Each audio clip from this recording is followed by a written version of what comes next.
Good morning, student. Let us welcome in your bio class, and today's topic is biotechnology principle and process. There are two chapters included in biotechnology. First, chapter 11 and chapter 12. Chapter 11 basically principle and process, and chapter 2 applications. So in these two chapters, you will read technology which is used in living organisms and welfare of living ones. So um, before I start this chapter, I will again instruct you, please follow COVID-19 behavior. It is basically wear mask, keep distance, and always wash your hand with sanitizer at least 2 minutes. This is the common instructions which you have to follow in your life. So biotechnology, basically biotechnology term क्या है? Biotechnology deal with microorganisms, plants and animal. Biotechnology deals with techniques in which microorganisms, plants or animals or their enzymes to produce product and process useful to human. Biotechnology micro organisms के साथ, plants के साथ, animal cell के साथ और उनके enzymes को produce करती है, उनके प्रोडक्ट को डेवलप करती है जो कि ह्यूमन के लिए यूज़फुल है. मीन्स यदि हम एक सिंपल टर्म पर यदि बायोटेक्नोलॉजी टर्म्स को एक्सप्लेन करें, so it is a techniques which is used in living organisms and welfare of living ones. It may be different type of enzymes, it may be enzymes related product, and it will be used in medical science also. So term biotechnology, it is first given by Carl Erke. ठीक है, biotechnology terms को सबसे पहले किसने use किया है? It is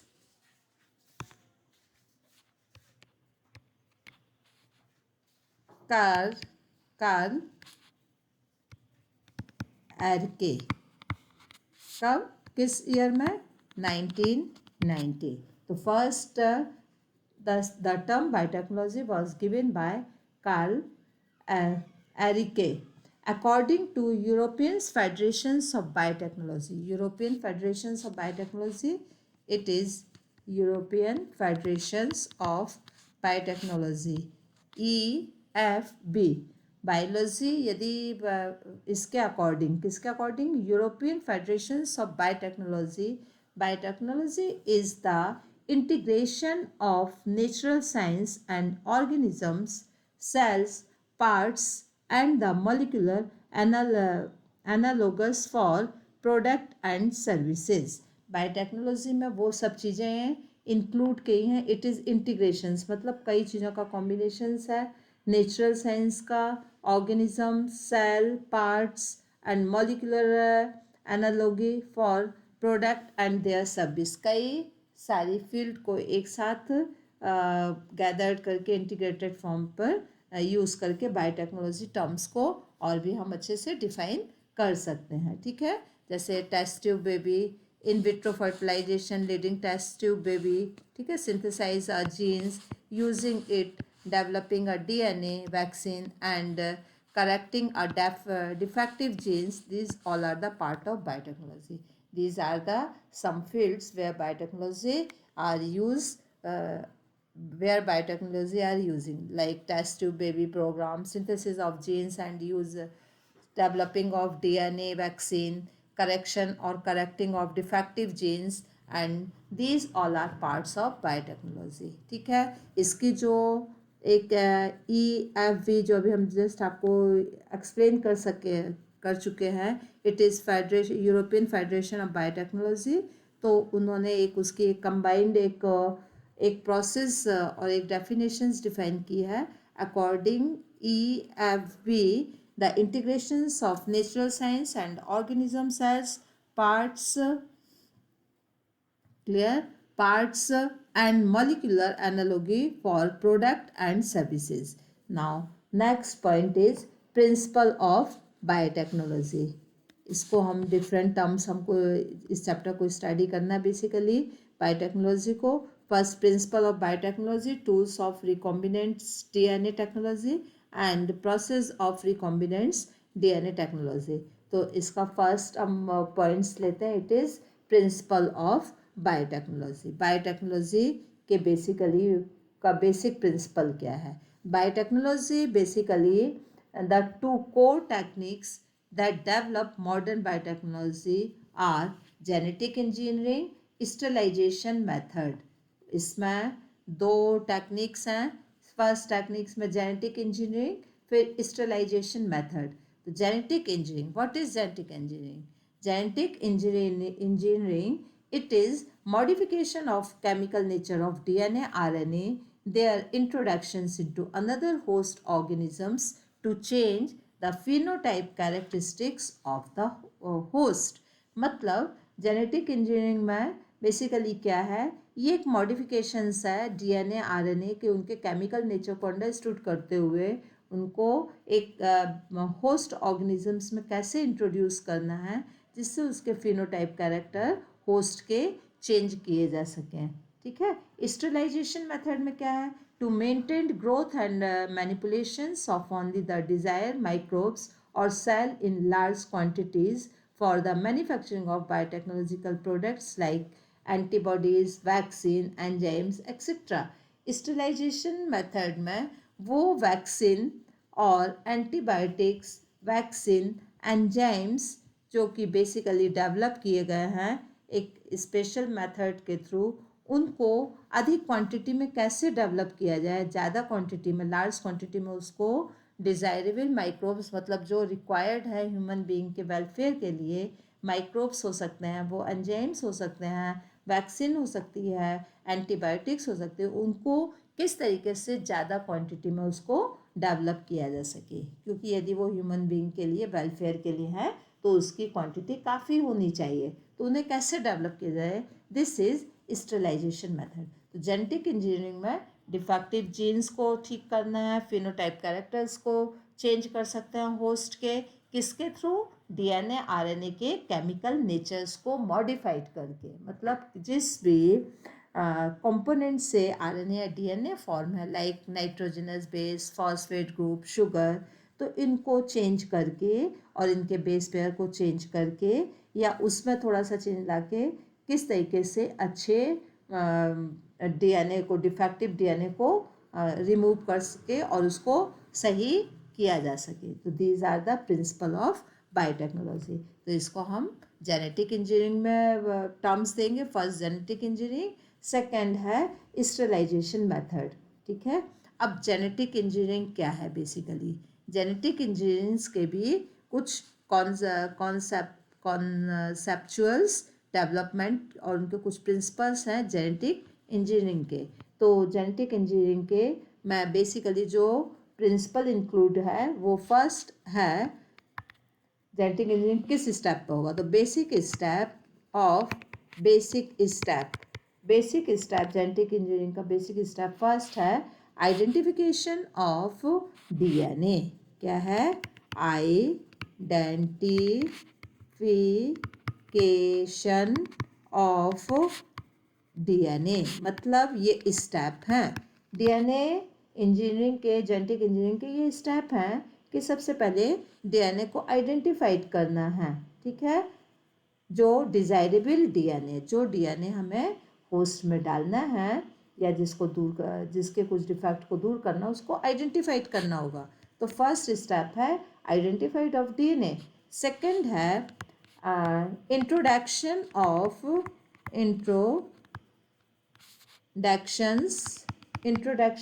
of the DNA into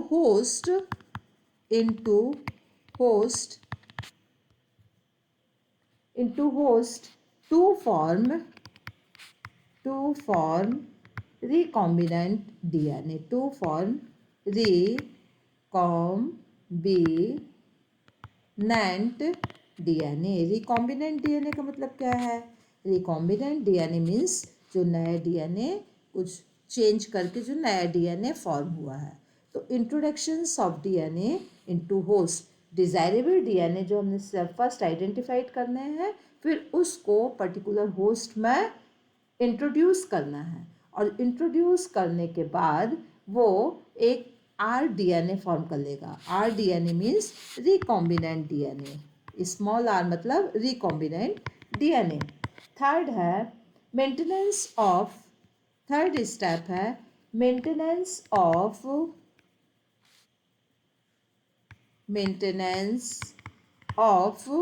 DNA in the host, in the host, and gene cloning, and gene cloning, gene cloning. ये क्या टर्म है बेटा?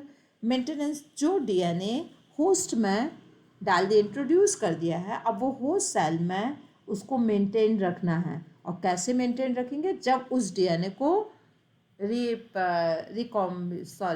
उसको उस डीएनए को की क्लोनिंग कर लेंगे. मतलब उस डीएनए और उस जीन को कई सारे जब डेवलप कर लेंगे, 3-4 जब डेवलप कर लेंगे, this is called as gene cloning.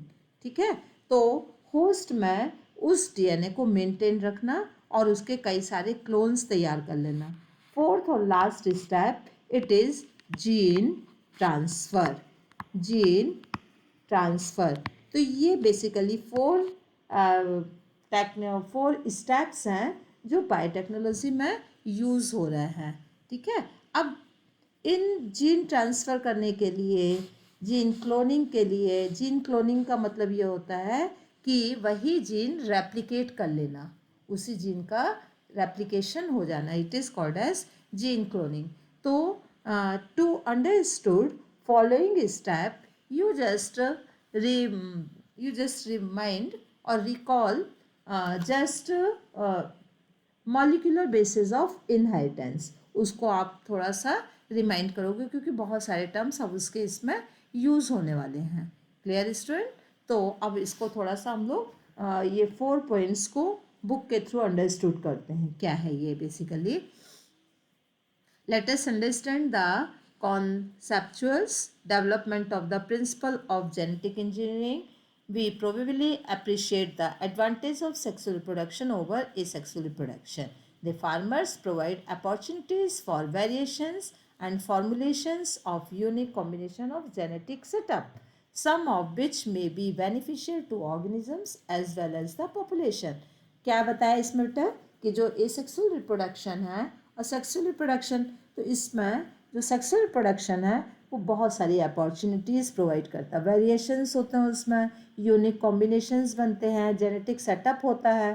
ठीक है ना. वो कभी कभी ऑर्गेनिजम्स के और पॉपुलेशन के लिए बेनिफिशियल है और कभी कभी वो बेनिफिशियल नहीं होते. वो वेरिएशन ज़रूरी नहीं कि हमेशा बेनिफिशियल रहे, वो कभी कभी बेनिफिशियल नहीं होते हैं. Asexual reproduction preserve genetic information. Asexual reproduction की एक बेसिक इंपॉर्टेंस क्या है कि ये जेनेटिक इन्फॉर्मेशंस को प्रिजर्व करके रखता है. पेरेंटल इन्फॉर्मेशंस जो है वो जनरेशन टू जनरेशन प्रिजर्व रहती है, उसमें कोई चेंज नहीं आता है. जबकि in sexual reproduction there are a lot of variations are there. Traditional hybridization procedure used in plants and animal breedings.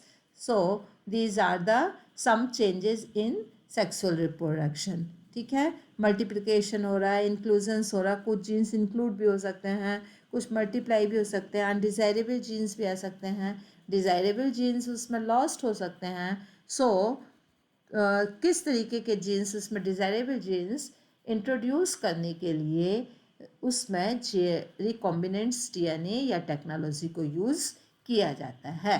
तो सबसे पहले रिकॉम्बिनेंट्स डीएनए फॉर्म करना, फिर जीन क्लोनिंग करना, फिर जीन ट्रांसफ़र. जो अभी हमने आपको 4 स्टेप बताए हैं वो यही है. सबसे पहले डीएनए रिकॉग्नाइज करना, फिर उसके बाद उसको होस्ट में इंट्रोड्यूस करना. ठीक है. फिर रिकॉम्बिनेंट्स आर डीएनए फॉर्म करना, जीन क्लोनिंग करना और जीन ट्रांसफ़र.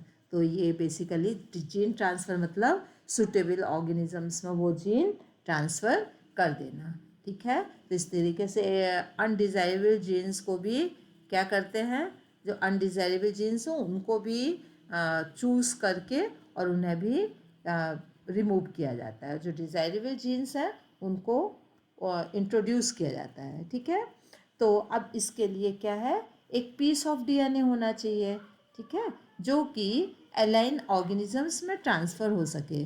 सबसे पहले तो हमें डीएनए क्या करना है, डीएनए को रिकॉग्नाइज करना है, फिर उसको एलाइन ऑर्गेनिजम्स में ट्रांसफ़र करना है। एलाइन मतलब होस्ट ऑर्गेनिजम्स। एलाइन ऑर्गेनिजम्स वो है जो कि उस जीन को लेकर जाएगा, इसके बाद वो होस्ट में जाएगा। तो एलाइन ऑर्गेनिजम्स को हम एक तरीके से वेक्टर भी कह सकते हैं। Clear? Most likely the piece of DNA would not able to multiply itself in the progeny cell of the organisms, but when it integrated into the genome of recipients, it may multiply and the inherited along with the host DNA. क्या बताया यहाँ पे, यदि ऐसे हम DNA का एक segment ले लें और उस सेगमेंट को आइसोलेट करके उसको हमने आइडेंटिफाइड कर लिया, तो वो इट सेल्फ कभी मल्टीप्लाई नहीं होगा। डीएनए मल्टीप्लाई कब होता है, जब उसको प्रोजिनी सेल के, ऑर्गेनिजम्स की प्रोजिनी सेल पर इंट्रोड्यूस कर दिया जाए, उसके जीनोम पर उसको इंट्रोड्यूस कर दिया जाए। तो जब जीनोम में मल्टीप्लाई होगा तो वो भी मल्टीप्लाई होगा, मतलब वो डीएनए किसके साथ मल्टीप्लाई होगा, जब जीनोम पर उसको क्या कर दिया जाए, ऐड कर दिया जाए। This is because the alien piece of DNA has become part of chromosomes. और इस तरीके से वो जो इंट्रोड्यूसिंग जीन है वो एक प्रकार से उसका एक पार्ट बन जाएगा, अलाइन डीएनए का एक वो पार्ट बन जाएगा। ठीक है, अब तुम लोगों ने जब डीएनए का रेप्लिकेशन रीड किया था तो उसमें एक वर्ड रीड किया था, origin of replication. Origin of replication, origin of replication DNA का वो पर्टिकुलर सेगमेंट है या वो पर्टिकुलर पार्ट है जिस जगह से रेप्लिकेशन प्रोसेस स्टार्ट होती है। तो ओरिजिन ऑफ रेप्लिकेशन पर ही वो डीएनए को इंट्रोड्यूस करना पड़ेगा, तभी वो क्या होगा, उसका रेप्लिकेशन होगा, which is responsible for initiating replication, क्योंकि ओरिजिन ऑफ रेप्लिकेशन इनिशिएट करता है रेप्लिकेशन प्रोसेस को। Therefore for the multiplication of any aligned piece of DNA in an organisms is need to be part of chromosomes। और इस तरीके से जब हम उसको ओरिजिन ऑफ रेप्लिकेशन पर ऐड कर देंगे, वो इंट्रोड्यूस कर देंगे, आइडेंटिफाइड डीएनए को आइडेंटिफाइड करके उसको वो कर देंगे, इंट्रोड्यूस कर देंगे, तो it's become a part of chromosomes which has a specific sequence known as origin of replication. यदि उसको ओरिजिन ऑफ रेप्लिकेशन पे ऐड कर दिया तो वो उसी का ही पार्ट हो जाएगा। Thus the alien DNA is linked with the origin of replication so that alien piece of DNA, alien मतलब, अलाइन का मतलब क्या है, जो बाहरी डीएनए हम उसमें ऐड कर रहे हैं। ठीक है, तो अलाइन वर्ड को आप लोग कंफ्यूज नहीं होंगे, और इसको एलियंस भी कह सकते हैं, एलियंस। ठीक है, एलियंस पीस ऑफ डीएनए मतलब कि जो कैसा है, अलग से जो आया हुआ डीएनए है। Alien piece of DNA can replicate and multiply itself in host organisms. और वो alien piece of DNA origin of replication में जब ऐड हो जाएगा तो वो नॉर्मल वे बिहेव करेगा। ठीक है, वैसे सेम रेप्लिकेशन होगा एंड सब वही प्रोसेस होगी कि जो नेचुरल डीएनए में होती है। This is also called as cloning. और जब उसका रेप्लिकेशन होगा तो जो रेप्लिकेटिंग पार्ट होगा it is called as cloning और making multiply identical copies of any templates DNA. और इस तरीके से वो बहुत सारे टेम्पलेट्स बन जाएगा। डीएनए रेप्लिकेशंस में दोनों डीएनए के हेलिक्स टेम्पलेट्स का काम करते हैं, तो वो बहुत सारे कॉपी फॉर्म कर देगा। Clear student? So this is the basic principle. Basic principle क्या है कि पहले आइडेंटिफाइड करना है डीएनए को, वो डिज़ायरेबल जीन, जिस जीन को हमको होस्ट में इंट्रोड्यूस करना, उस जीन को आइडेंटिफाइड करना है, फिर उसको हमको किसी एक होस्ट में डालना है जिससे वो रिकॉम्बिनेंट डीएनए बन जाएगा। फिर उस होस्ट में डीएनए को मेंटेन करना है, जीन क्लोनिंग करना है ओरिजिन ऑफ रेप्लिकेशंस पर उसको ऐड करके, फिर वो जीन जब बहुत सारे बन जाएंगे तो उसको फिर डिज़ायरेबल कैरेक्टर वाले जीन्स को किसी भी ऑर्गेनिजम्स में ट्रांसफ़र किया जा सकता है। Clear student? So this is the basic process. Now let us start what is plasmids.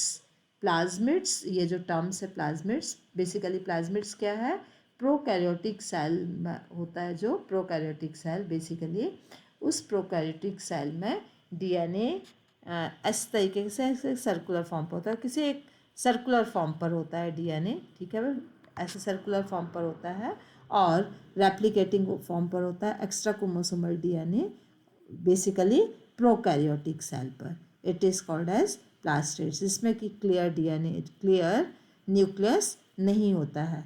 तो DNA from plasmids which was responsible for confirming antibodies resistance the cutting of.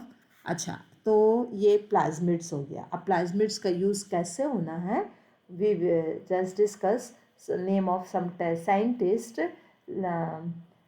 In 1972, Stanley Cohen and Herbert Boyer constructed the first recombinant DNA. सबसे पहले जो DNA recombinant DNA, first recombinant DNA form हुआ है वो कब हुआ है, 1972.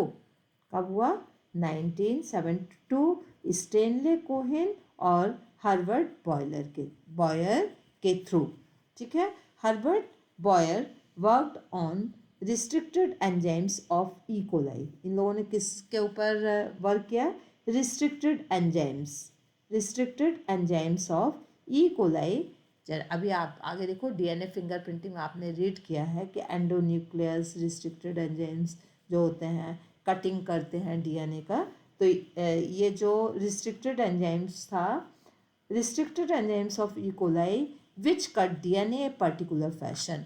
Restricted enzymes का काम क्या होता है, डीएनए को कट करना.